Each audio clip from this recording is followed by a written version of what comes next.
Hello दोस्तों, नमस्कार। Tartar classes Bahraich sir में स्वागत है। देखते हैं आज की वीडियो का फर्स्ट क्वेश्चन। फर्स्ट दिया गया इसमें प्रवणित नदी कहते हैं, किसको कहते हैं? फर्स्ट दिया गया है जब नदी विसर्पाकार मार्ग में प्रवाहित होती है। सेकंड है जब नदी अपरदन द्वारा अपने आधार तल को प्राप्त हो जाती है। और थर्ड दिया गया जब नदी डेल्टा का निर्माण करती है। और डी इसमें दिया गया जब नदी अपना मार्ग परिवर्तित करती है। तो इसका जो राइट आंसर हो जाएगा बी हो जाएगा, इसका राइट आंसर हो जाएगा।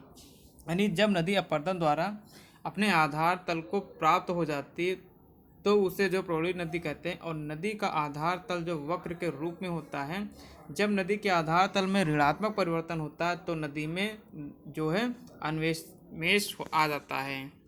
नेक्स्ट क्वेश्चन दिया गया है लटकती घाटियाँ पाई जाती हैं। फर्स्ट दिया गया है उच्च पर्वतीय भागों में हिम अपरदन के फलस्वरूप। सेकंड इसमें दिया गया है पठारी भागों में नदी अपरदन के फलस्वरूप। और सी इसमें दिया गया निम्न पहाड़ी भागों में नदी अपरदन के फलस्वरूप। और डी इसमें दिया गया भूमिगत जल द्वारा अपरदन के फलस्वरूप। इसका जो राइट आंसर हो जाएगा कौन सा हो जाएगा? राइट आंसर इसका हो जाएगा ए हो जाएगा, यानी उच्च पर्वतीय भागों में हिम अपरदन के फलस्वरूप हो जाएगा। नेक्स्ट क्वेश्चन दिया गया है सर्क एक फ्रांसीसी शब्द है जिसे स्कॉटलैंड में कहते हैं, क्या कहते हैं? कॉरिस। Second core. सी दिया गया किम। और डी इसमें दिया गया कोरी। तो इसका जो राइट आंसर हो जाएगा डी हो जाएगा, कोरी हो जाएगा। यानी पर्वतीय क्षेत्रों में घाटी जो हिम द्वारा उत्पन्न स्थल रूप में सर्क सर्वाधिक महत्वपूर्ण है। यह प्रायः प्रत्येक हिमानीकृत पर्वतीय भागों में मिलते हैं। सर्क प्रायः जो हिम से भरे होते हैं, इसलिए इसे जो है हिमगहर कहते हैं। सर्कों को विभिन्न स्थानों पर अलग अलग नाम से पुकारा जाता है, जैसे कि स्कॉटलैंड में जो कोरी और वेल्स में जो है क्वम कहा जाता है। नेक्स्ट क्वेश्चन दिया गया है क्वेश्चन नंबर 454। नेक्स्ट है सरिता अपहरण की अधिक संभावना होती है, किसमें होती है? फर्स्ट इसमें दिया गया है आधार तल ऊंचा होगा। और सेकंड दिया गया आधार तल नीचा होगा। और सी इसमें दिया गया है किसी जल विभाजक के दोनों ढाल प्रवणता समान होगी। और डी इसमें दिया किसी जल विभाजक के दोनों ढाल प्रवणता में अधिक अंतर होगा। तो इसका जो राइट आंसर हो जाएगा डी हो जाएगा, इसका राइट आंसर हो जाएगा। क्यों होगा? क्योंकि जब सामान्य सरिता या उसकी सहायक दूसरी नदी के जल का अपहरण कर लेती है तो उस अवस्था को सरिता अपहरण कहते हैं। सरिता अपहरण की अधिक संभावना उन क्षेत्रों में होती है जहां पर किसी जल विभाजक के दोनों ढाल प्रवणता में अधिक अंतर होने पर सरिता अपहरण की क्रिया होती है। नेक्स्ट क्वेश्चन दिया गया है किसी भूतरस्य में जल प्रपातों एवं जो क्षिप्रिकाओं में बहुता घोतक है। चार ऑप्शन दिए गए हैं। फर्स्ट है युवावस्था, सेकंड है प्रौढ़ावस्था, सी दिया गया वृद्धावस्था। और डी इसमें दिए गए हैं संप्राय मैदान का। इसका राइट आंसर कौन सा हो जाएगा? तो राइट आंसर हो जाएगा इसका ये हो जाएगा, युवावस्था हो जाएगा। जब नदियां अपने युवावस्था में पर्वतीय क्षेत्रों में ऊंचाई के साथ खड़े ढाल से अत्यधिक वेग से नीचे गिरता है तो उसे जो जल प्रपात कहते हैं। जब कठोर शैलों का ढाल नदी के साथ होता है तो जो है क्षिप्रिका बन जाता है। ये अवस्था नदियां अपने युवा काल में बनाती हैं। नेक्स्ट क्वेश्चन दिया गया है क्वेश्चन नंबर 456। प्राकृतिक तटबंध बनते हैं जब। फर्स्ट है नदी अपनी तली को तीव्र गति से काटती है। सेकंड है नदी अपने किनारों को काटती है। और सी इसमें दिया गया नदी डेल्टा का निर्माण करती है। और डी इसमें दिया गया नदी बाढ़ का मलबा तटों पर जमा करती है। तो इसका जो राइट आंसर हो जाएगा डी हो जाएगा, क्योंकि नदी के दोनों किनारों पर मिट्टियों के जमाव द्वारा बने लंबे लंबे बंधों को जो कि कम ऊंचाई वाले कटक समान होते हैं तटबंध कहलाते हैं। इससे बाढ़ के समय की सुरक्षा होती है। अतः इन बंधों को जो प्राकृतिक तटबंध कहते हैं। तटबंध के टूट जाने से प्राय भयंकर बाढ़ आ जाती है। इसी कारण से जो हुआंगो नदी है जो कि चीन में है, जिसको कि चीन का शोक कहा जाता है। नेक्स्ट क्वेश्चन दिया गया क्वेश्चन नंबर 457। वी आकार की घाटी का निर्माण होता है, कहाँ पर होता है? हिमानी द्वारा होता है। सेकंड है परिमानी द्वारा। सी इसमें दिया गया नदी द्वारा। और डी दिया गया है सागरीय तरंगों द्वारा। किसके द्वारा निर्माण होता है? तो इसका जो निर्माण होता है नदी के द्वारा होता है। यानी वी आकार की घाटी का जो निर्माण है नदी के अपरदन के कार्यों के द्वारा होता है। सर्वप्रथम नदी तली को काट कर उसे गहरा करती है, जिस कारण नदी घाटी की गहराई सदैव के बढ़ती जाती है तथा घाटी का आकार जो अंग्रेजी के वी अक्षर के समान हो जाता है। इसके दीवारों का जो ढाल होता है तीव्र तथा उत्तम होता है या उत्तल होता है।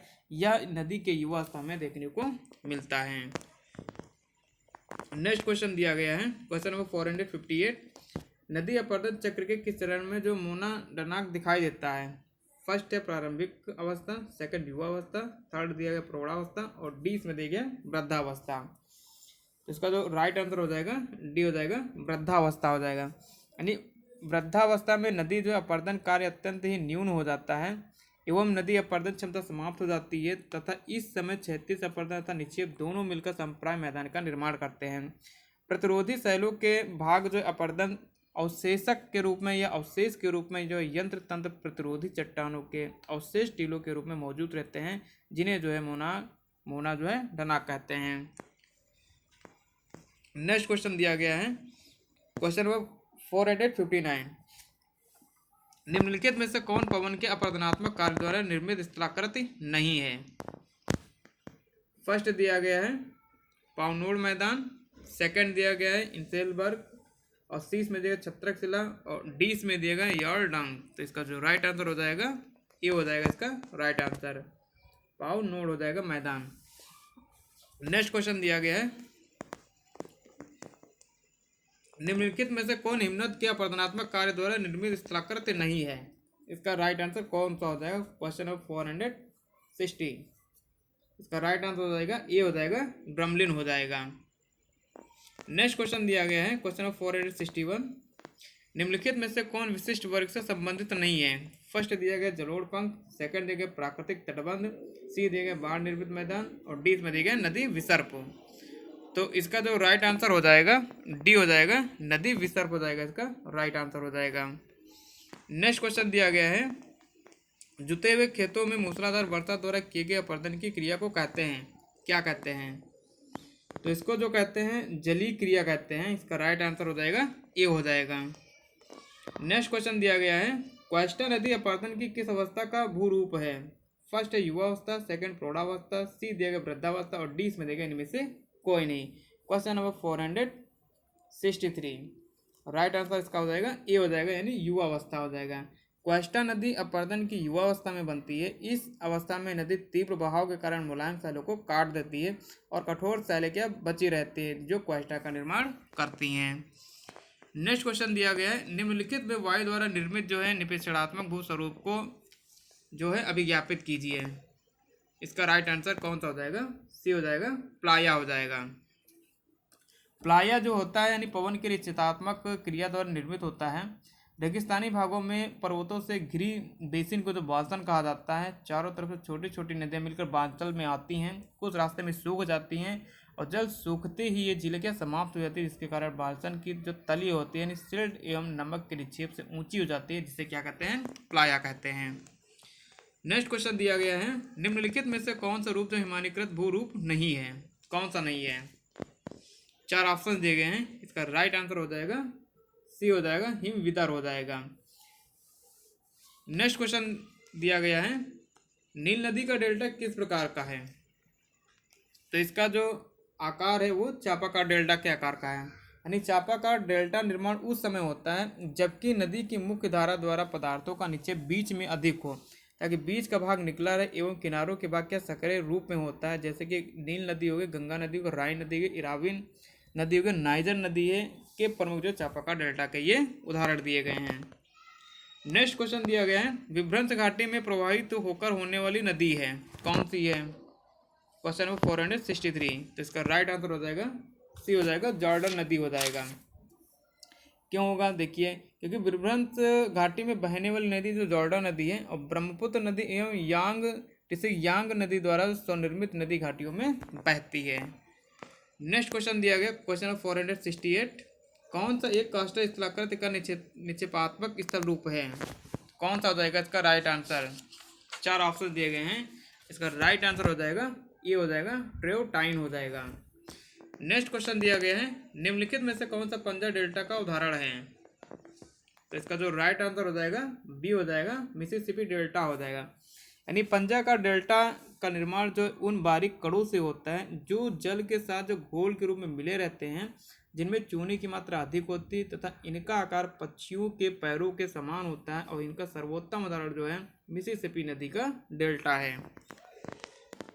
आज की वीडियो का लास्ट क्वेश्चन दिया गया है, स्टाहलन के अनुसार मलबा ढाल का अन्य नाम क्या है?